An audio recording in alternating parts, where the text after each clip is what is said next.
नहीं करते थे, ये सब होता था ना, विवाह शादी हम लोग वर्जित कर देते थे उस व्यक्ति के यहाँ।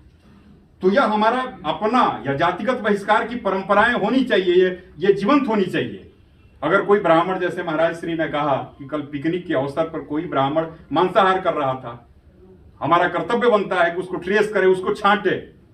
उस गांव के ब्राह्मण यदि उसको छांट दे, उससे बात नहीं करे, उससे स्पर्श दोष नहीं ले, तो फिर वह उसको लगेगा, उसको एक भय का वातावरण बनेगा।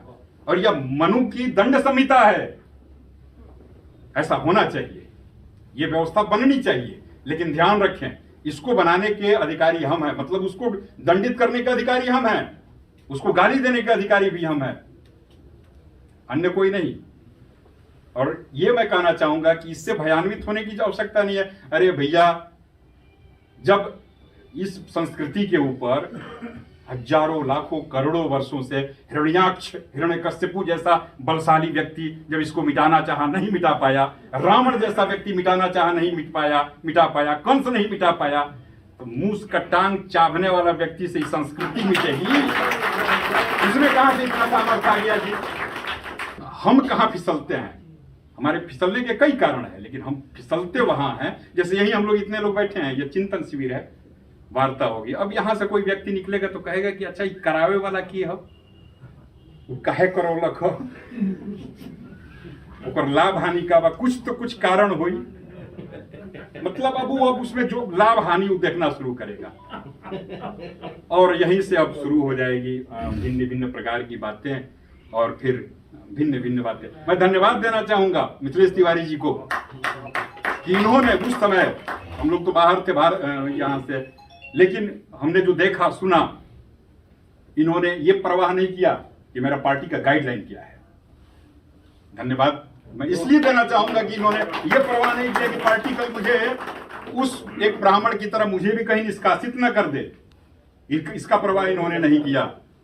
इन्होंने आपके लिए, हमारे लिए, ये लड़ाई इनको क्या है?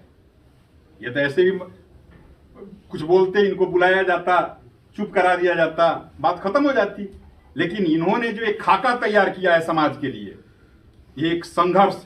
और देखो, वो तो माओ से तुंग ने कहा ही कि आजादी फोकट में नहीं मिलती, उसके लिए आपको संघर्ष करना। तो उनसे क्यों नहीं पूछे आप? उनसे पूछना चाहिए ना आपको। उसी के जवाब में ये भोज नहीं दिया जा रहा। किसके जवाब में? मांझी जी का जो ब्राह्मण दलित तो महाभोज था, किसको उन्होंने भोज दिया? ब्राह्मणों को। तो ब्राह्मणों को उन्होंने भोज दिया ही, तो ब्राह्मण फिर जवाब में भोज क्यों देगा भाई? हाँ, ऐसा क्या है? ऐसा नहीं है। देखिए, ब्राह्मण को किसी जाति में नहीं बांधा जा सकता। हम एक संस्कृति हैं, हम संस्कार हैं, हम ही भारत हैं, ध्यान रखिएगा।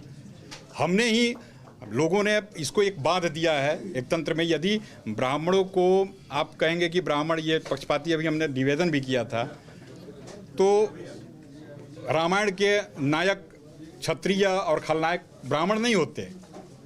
तो मैं निवेदन करूंगा आप लोगों से, आप लोगों के माध्यम से, कि हमने समाज को एक सूत्र में पिरोया। ब्राह्मण का अर्थ है, ब्राह्मण का कार्य है कि वह शूद्र से लेकर के ब्राह्मण तक, या सर्वे भवन्तु सुखिनः वसुधैव कुटुम्बकम, उसमें तो हिंदू मुस्लिम सब आ जाते हैं भाई। तो आप तो केवल शूद्र और ब्राह्मण की बात करते हैं। तो पूरे वसुंधरा में जितने लोग हैं वो सारे हमारे कुटुंबी हैं। ये सिद्धांत है ब्राह्मण सिद्धांत।